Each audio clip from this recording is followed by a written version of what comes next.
사도행전 14장 1절에서 7절 이고니온에서의 사역. 이에 이고니온에서 두 사도가 함께 유대인의 회당에 들어가 말하니 유대와 헬라의 허다한 무리가 믿더라.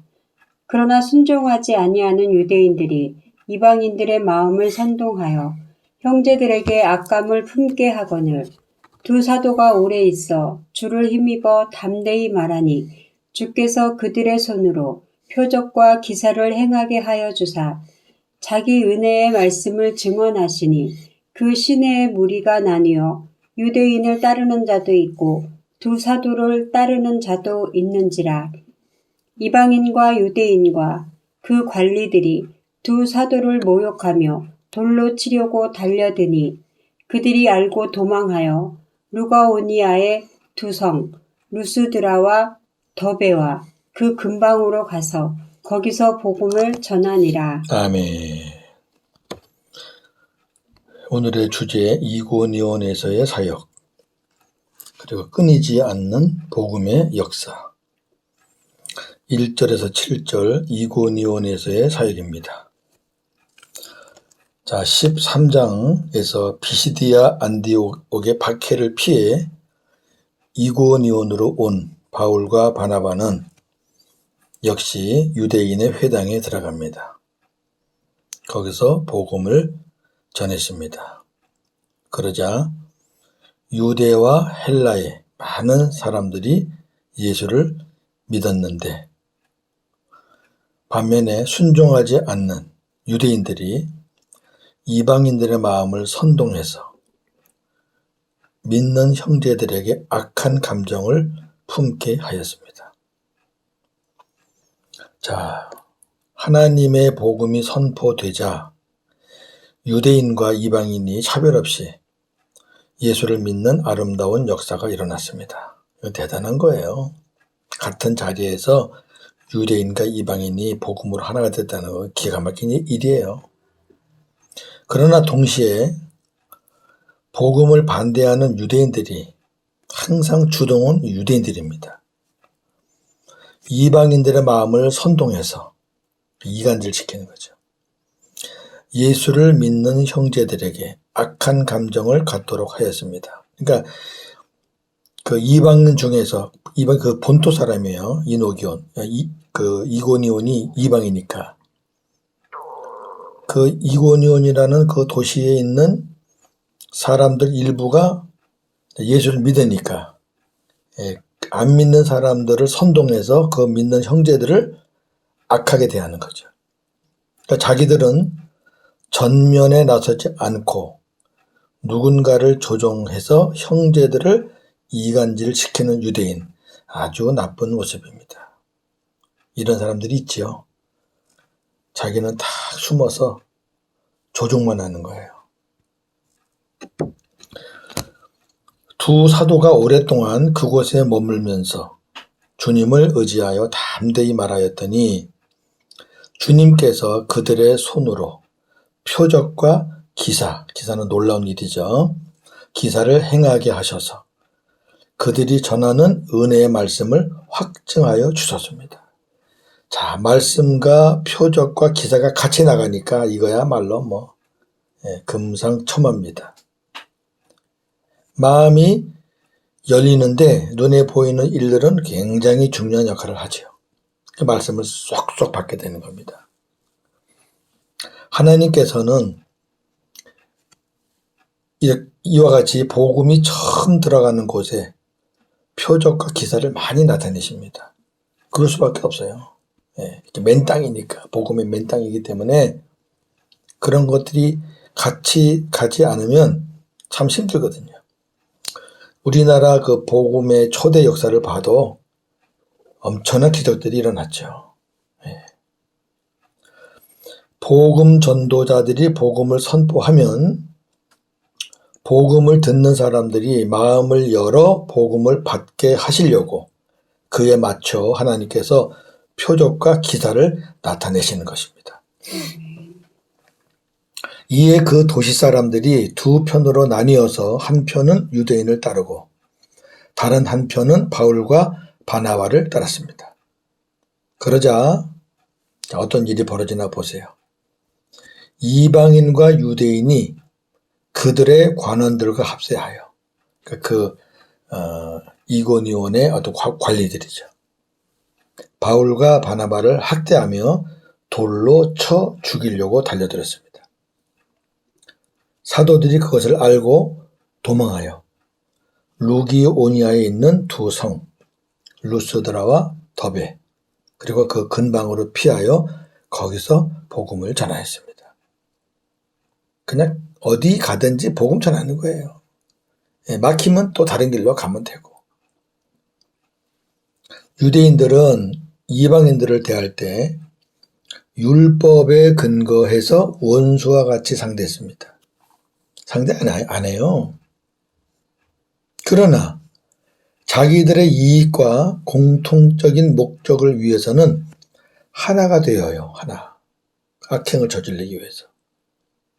일시적으로. 이러한 일들은 예수님께서 사역하실 때에도 흔히 있었던 일입니다. 대제사장은 영적으로 백성들에게 존경받는 우두머리입니다. 모든 제사 다 관리하고 성전 책임자고. 근데 많은 백성들이 예수님을 따르자 시기심이 가득 차서 장로들과 공회원들을 선동하여 예수님을 죽이는 일에 앞장을 씁니다. 또한 서기관들과 바리새인들은 정치를 멀리하는 종교 집단이고 사두개인들은 형식적인 종교인들로 구성된 정치 집단이기 때문에 여러 면에서 달라요. 의견 충돌도 많아요. 그런데 예수님을 죽이는 일에는 항상 하나가 되어서 악행을 저질렀습니다. 지금도요. 뜻이 안 맞는 사람들이요. 자기들의 어떤 유익이 서로 맞으면 합쳐서 그 일을 저질러요. 그리고 그 일을 딱 끝나면 또 헤어지는 거죠. 이런 무리들이 지금도 있습니다. 오늘 본문 강해는 여기서 마치고 두 번째 주제로 끊이지 않는 복음의 역사, 이 부분을 좀 강의하겠습니다. 복음은 2000여 년 동안 잠시도 정지된 적이 없습니다. 단 한 시도. 사탄에 의해 어느 한 곳이 정지되면 하나님께서 다른 곳의 문을 열어주셨기 때문입니다. 복음을 전하는 자들이 박해를 피해 이곳에서 저곳으로 가는 것이 인간적으로 보면 도망하는 것 같아 보이지만 복음적으로 보면 복음의 계속적인 진전이요. 전진, 그리고 복음의 확장입니다. 어제도 말씀드렸지만 이렇게 하는 것이 예수님이 복음을 전하신 방법이셨고 제자들에게도 그렇게 하라고 가르쳐 주셨습니다. 다시 한번 봅니다. 마태복음 10장 14절. 누구든지 너희를 영접하지도 아니하고 너희 말을 듣지도 아니하거든 그 집이나 성에서 나가 너희 발의 먼지를 떨어버리라. 아멘. 마태복음 10장 23절. 이 동네에서 너희를 박해하거든 저 동네로 피하라. 아멘. 오늘 바울도 그랬죠? 예. 이고니온에서 박해를 받으니까 다시 루스드라 다른 지방으로 갑니다. 거기서 박해가 있으면 또 가는 거죠. 뭐. 그래야지 전 세계를 다니죠. 한 곳에 오래 있을 수 없잖아요. 복음을 들을 곳이 많거든요. 또 하나, 복음이 세상 속으로 돌아가면 세상이 가만히 있을 수가 없습니다. 당연한 거예요. 한편에서는 회개와 변화가, 다른 편에서는 분쟁과 박해가 시작됩니다. 이러한 역사는 우리가 사는 가정에서도 일어납니다. 온 가족이 다 복음을 받아들이면 감사하지만 그렇지 않으면 우리 가정에서도 전쟁이 일어납니다. 왜냐하면 복음을 받아들이지 않는 사람들은 세상의 법도와 또 인륜은 인간 간의 어떤 도덕과 윤리, 그 다음에 자기 중심적인 사랑을 중요시하기 때문입니다. 자, 오늘 말씀을 잘 보세요. 마태복음 10장 34절에서 38절. 내가 세상에 화평을 주러 온 줄로 생각하지 말라. 화평이 아니요 검을 주러 왔노라.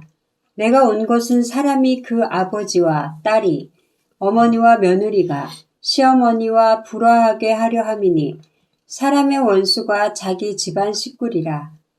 아버지와 어머니를 나보다 더 사랑하는 자는 내게 합당하지 아니하고 아들이나 딸을 나보다 더 사랑하는 자도 내게 합당하지 아니하며 또 자기 십자가를 지고 나를 따르지 않는 자도 내게 합당하지 아니하니라. 아멘. 사회 법도와 인륜은 부모님 사랑하는 거죠. 당연하잖아요. 자식들 사랑해야지요. 그리고 자기 맡은 일 자기가 책임지고 해야 되죠. 그게 세상 법도예요. 그게 자기 중심적인 그런 어떤 사고와 사랑이고요. 근데 복음은 그걸 다 엎어야 돼요. 필요하지 않다는 게 아니에요. 사랑하지 말란 말이 아니에요. 우선순위가 바뀌어야 되거든요. 그리고 내 힘으로 부모님을 사랑하는 게 아니고 자식을 사랑하는 게 아니고 그건 한계가 있잖아요. 주님을 사랑하게 되면 그 사랑으로 부모님도 자식도 사랑하게 된다는 거예요. 사랑하지 말라가 아니에요. 근데 이걸 못 받아들이니까. 전쟁이죠, 전쟁. 네? 복음으로 인해 우리 가정에서도 분쟁이 일어나는데 그 어디엔들 일어나지 않겠습니까? 저도 그렇지만 여러분들도 복음으로 인해서 친지, 친구, 이웃과의 관계가 불편해진 일들이 적지 않을 겁니다. 그렇다고 너무 힘들어하지 마시고 하나님께서 우리에게 기도하라고 맡겨주신 사람들이라고 생각하면 좋겠습니다. 그리고 기회가 되면 또다시 우리가 복음을 전하는 거죠. 반드시 열매가 있을 겁니다. 정리합니다. 초기 선교의 역사에서 사도 바울을 뺄 수는 없습니다. 선교사 바울의 생을 보면 감옥에 갇히는 일들이 빈번했습니다. 많아요. 그래서 바울이 감옥에 갇혀 있는 동안 복음의 정지가 아닌가 생각할 수 있습니다. 그렇잖아요. 최고의 선교사가 감옥에 그렇게 오래 갇혀 있으니까 그럼 누가 복음을 전해? 이건 손해야. 이렇게 생각한단 말이죠. 이에 대해서 사도 바울은 이렇게 증언하고 있습니다. 자, 이 말씀에 우리가 좀 귀를 열고 마음으로 받으면 좋겠습니다. 빌립보 1장 12절 14절.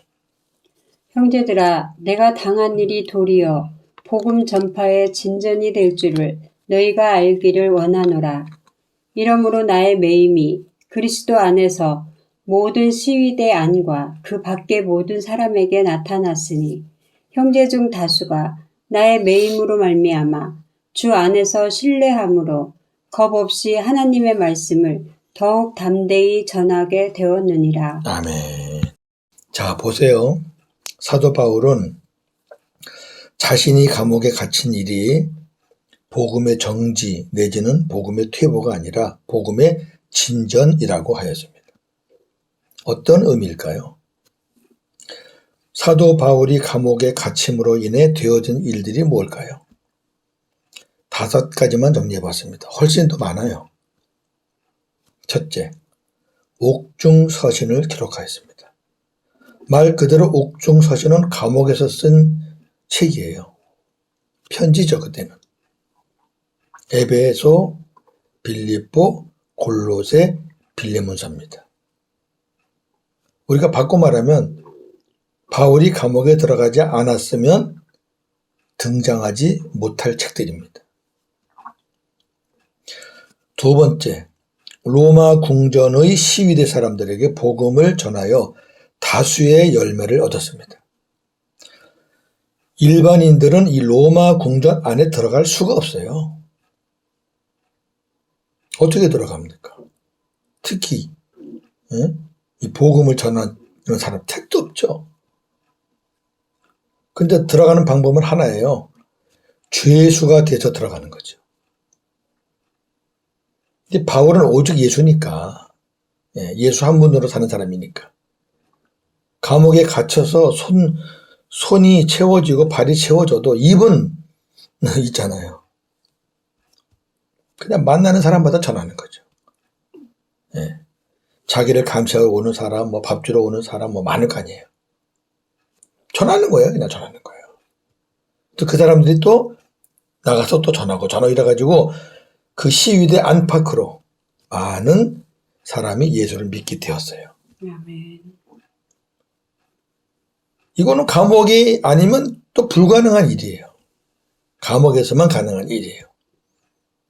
세 번째, 오늘 말씀 보니까 옥중에서 복음을 전하는데도 열매가 있거든요. 그러니까 바울이 이야, 내가 여기 있는 것도 무료한 일은 아니구나 하면서 더욱 담대하게 복음을 전하게 되었다 그랬어요. 우리가 그렇잖아요. 좌절할 수 있는데, 포기할 수 있는데, 그런 상황에서 어떠한 일을 탁 했는데 그게 잘 되고 좋은 결과가 나오면 신이 나잖아요. 더 힘을 얻잖아요. 바울도 그런 거죠. 야, 여기서도 복음을 들을 사람들이 많구나. 담대해진 거죠. 그래서 감옥에서 나왔어도 더 열심히 담대하게 복음을 전할 수 있게 된 거죠. 거기서도 됐는데. 네 번째, 옥중에서 깊은 기도의 시간을 가질 수 있었습니다. 바울 서신에는 바울이 기도한 내용들이 많은데 그 중에 옥중 서신 에베소, 빌립보, 골로새서의 그 바울의 기도는 굉장히 깊습니다. 고난의 시간이 깊은 영감을 주는 거죠. 다섯 번째, 감옥 밖에 있는 바울을 사랑하는 제자들과 성도들이 바울로 인해서 하나가 될 수 있었습니다. 우리 선생님이 안에 계시는데 우리가 기도해야지. 우리가 하나가 돼야지. 이 외에도 복음의 진전의 모습들이 많아요. 그렇습니다. 복음 전도는 사람이 하지만 그 주체는 하나님이십니다. 사도행전 1장 8절 기억나죠? 내 증인이 되리라. 하나님이 되게 하시겠다는 거예요. 그러기에 시대의 상황은 변화무쌍하지만 복음 전도는 잠시도 정지된 적이 없고 지금도 계속되고 있습니다. 그 일에 저와 여러분들이 복음 사역자로서 이 시대에 쓰임받고 있으니 얼마나 감사합니까? 모든 영광을 하나님께 돌립니다. 오늘도 복음으로 승리하는 하루가 되기를 주님의 이름으로 축원합니다. 아멘. 하나님, 오늘 바울의 선교 사역을 보았습니다.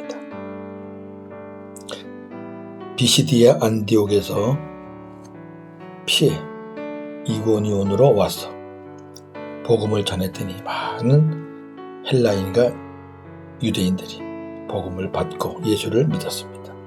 반면에 또 반대하는 무리들은 하나가 돼서 또 바울과 바나바를 쫓아냈습니다. 개의치 않고 또 피해서 루스드라라는 곳으로 이제 갔습니다. 이렇게 복음의 길이 막히면 또 다른 문을 열고 그 문이 막히면 또 다른 문을 열면서 사도 바울은 수많은 지역에 복음을 전할 수 있게 되었습니다. 핍박이 없었다면 그렇게 많이 갈 수는 없었을 겁니다. 사람이 복음을 전하지만 그 복음을 전하게 하는 주체는 하나님이심을 믿습니다. 그렇기 때문에 2000여 년 동안 복음이 중지된 적은 한 번도 없습니다. 하나님이 살아 계시기 때문입니다. 세계 선교는 하나님의 뜻이고 하나님의 의지입니다. 내가 아니면 안 되겠지라는 생각은 아니고, 내가 아니더라도 하나님은 누구를 통해서도 일하신다는 것을 우리가 잘 알고 있습니다. 이 시대에도 많은 사람들이 주님의 손에 붙잡혀 복음을 전하고 있는데, 저를 비롯한 많은 복음 사역자들도 이 시대에 쓰임받고 있으니 그저 감사할 뿐입니다. 오늘도 복음으로 승리하는 하루가 되게 하여 주시옵소서. 예수님의 이름으로 기도하옵나이다. 아멘.